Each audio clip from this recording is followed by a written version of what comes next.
Surprenante, improbable, décapante. Une animatrice hors norme, aussi percutante que l'actualité. Karima Brick.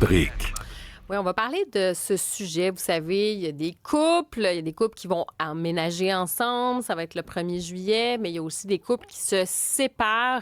Et qu'est-ce qu'on fait avec le domicile principal? Si vous êtes séparés, vous vivez encore sous le même toit, puis éventuellement, il y en a un des deux qui va quitter le domicile. Bien, qui devrait quitter, puis comment ça doit se passer, tout ça? On va en parler avec Emmanuelle Grill du Journal de Montréal, Journal de Québec. Bonjour, Emmanuelle. Bonjour, Karima. Ben oui, c'est un élément très important. On le sait, on parle des déménagements du 1er juillet, mais il y a aussi la situation où deux couples, en fait, un couple peut vivre ensemble, n'est plus ensemble. Tu voulais nous parler de ce sujet-là? Tout à fait. D'abord, je viens d'écouter votre reportage sur le yoga Shio et je voudrais juste faire une petite parenthèse. Ma fille, qui est Oui. début vingtaine, a déjà fait une séance de yoga avec des Shio et elle a beaucoup aimé. Oui, C'est très, très relaxant. Les participants ont adoré ça. En tout cas, ça donnait envie d'essayer. Mais cela dit, ça, c'est plus joyeux, à nos effectivement. moutons. C'est plus C'est ça. joyeux, c'est Oui, plus oui. réconfortant que C'est ça. les La séparations. Ouais, ça, séparation, c'est exactement. autre Tout à chose. fait. Oui, donc c'est ça, un sujet moins réjouissant, les séparations. Et puis, il y a des couples qui doivent encore, faire vie commune pendant, plusieurs semaines, des fois même plusieurs mois, parce que déménager, c'est pas évident, on le sait, ça coûte cher. Trouver un appartement, c'est pas toujours facile. Et puis, quand on veut acheter une nouvelle, propriété, là aussi, ça prend des sous. Des fois, il faut racheter aussi la part, de l'autre conjoint, donc ça prend beaucoup de moyens financiers. Alors, il y a des gens qui sont obligés de continuer à cohabiter, parfois pendant des mois sous le même toit, dans des conditions qui sont pas toujours faciles, vous pouvez imaginer. Cela dit, il y a quand même plusieurs options. Il y a beaucoup de parents qui ont des enfants qui veulent privilégier vraiment la stabilité des enfants. Alors, il y a quelque chose qui se fait un peu plus souvent actuellement, ça s'appelle le nesting, pardon. À ce moment-là, les enfants ne bougent pas. C'est les parents qui, eux, vont changer de logis. Alors, les enfants vont rester dans la résidence familiale et ce sont les parents qui, eux, vont aller dans un autre appartement ou une autre maison pendant à intervalles réguliers, donc en alternance.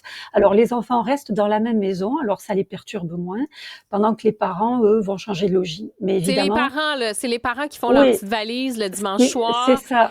Et en alternance, Ils font la petite valise. C'est ça. C'est ça. Ils vont en alternance Exactement. et les enfants restent dans la maison familiale. Mais évidemment, c'est pas tous les couples, c'est pas toujours possible parce que des fois, les conjoints, les ex-conjoints ne demeurent pas dans la même ville ou pour plein d'autres raisons, pour des raisons financières. Oui. Donc, ça se peut que ce soit pas ça non plus. En fait, la Ça. majorité du temps, en fait, c'est pas toujours cette option-là. C'est ça. Et puis, en tant qu'ex-conjoint, on n'a pas toujours envie de partager le même appartement. Vous imaginez, vous êtes séparés de votre conjoint et puis vous vous retrouvez dans son appartement une semaine sur deux et inversement, c'est pas toujours.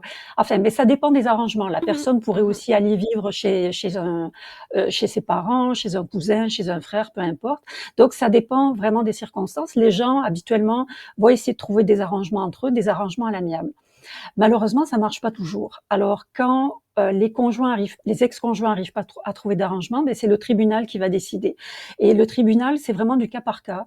Il va considérer les moyens financiers des deux personnes, il va voir quelle est la situation pour essayer de trouver un arrangement qui va vraiment fonctionner pour les ex-conjoints.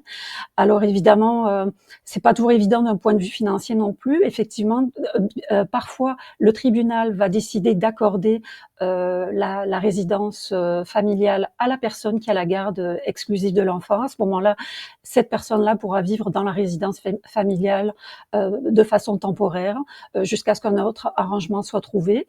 Mais il y a plein de cas de figure. Et puis la question aussi, c'est que des fois, la personne qui quitte doit quand même continuer et qui va habiter dans un autre logement doit quand même payer une part de l'hypothèque parce que la maison n'a pas encore été vendue ou des choses comme ça. Donc, elle se retrouve à payer. On va y aller une part par étapes. Oui. Non, j'allais dire, on va y aller par étapes pour pas, justement, là, pour être pas mêler un peu les gens. Donc, première chose, on va penser donc ces fameuses règles juridiques, à connaître là, en fonction de la situation. C'est quoi, mettons, les points principaux qu'on doit regarder? On est dans cette situation. On a une résidence familiale, on se sépare.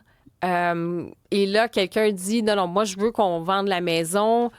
Sur quoi on doit faire attention, là? Ça, il faut savoir que la situation est différente pour les gens qui sont mariés ou unis civilement. Ils peuvent bénéficier de ce qu'on appelle la protection de la résidence familiale.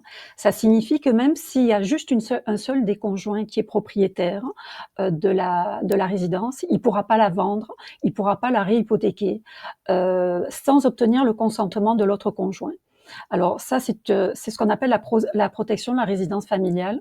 Ça marche aussi pour les personnes qui sont à logement, donc qui sont à loyer. La personne, même s'il y a qu'un seul nom sur le bail, on pourra pas mettre fin au bail ou sous-louer le logement si on n'obtient pas l'autorisation écrite de l'autre conjoint. Donc vraiment, la résidence familiale est protégée, et même si on est les seuls propriétaires, on peut pas jeter l'autre personne dehors. C'est aussi une règle qui est valable pour les personnes qui bientôt vont être des conjoints en union parentale. Eux aussi bénéficient de cette protection de la résidence familiale, mais pendant 120 jours seulement. Donc ça, c'est vraiment des règles très importantes à connaître. Mais les conjoints de fait, eux, ne bénéficient pas du tout de cette protection de la résidence familiale. Donc ça, c'est quelque chose qu'il faut savoir. OK. Seulement si on est conjoint de fait et qu'on a un enfant, et ce, à partir du 30 juin. Exactement. Mais il faut Exactement. donc qu'il y ait un enfant. Si c'est simplement des conjoints de fait, comme C'est beaucoup ça. de couples au Québec, il n'y a pas cette Exactement. On n'a aucune protection-là, protection. entre guillemets, ben pas entre guillemets, mais Oui, cette protection-là sur la résidence familiale. Et en tout à terminant, fait. est-ce qu'il y a un autre point qui est très important? Peut-être on peut se laisser là-dessus. Oui, écoutez, on en revient toujours là, mais pour les conjoints de fait ou même les conjoints en union parentale, en fait, une convention de vie commune, c'est vraiment la chose à faire pour décider justement de ces différents aspects. Qui partira, qui va acheter la maison, qui va rester dans la maison familiale. Ces conventions de vie commune, on en parle tout le temps, mais c'est vrai qu'il faut le faire et les gens pensent pas nécessairement à le faire, et c'est dommage parce qu'après ça, on peut avoir beaucoup de mauvaises surprises. Oui, comme on dit, mieux vaut prévenir que guérir. Emmanuelle Grill, merci d'avoir été avec nous. Merci à vous. Au revoir. Bonne fête.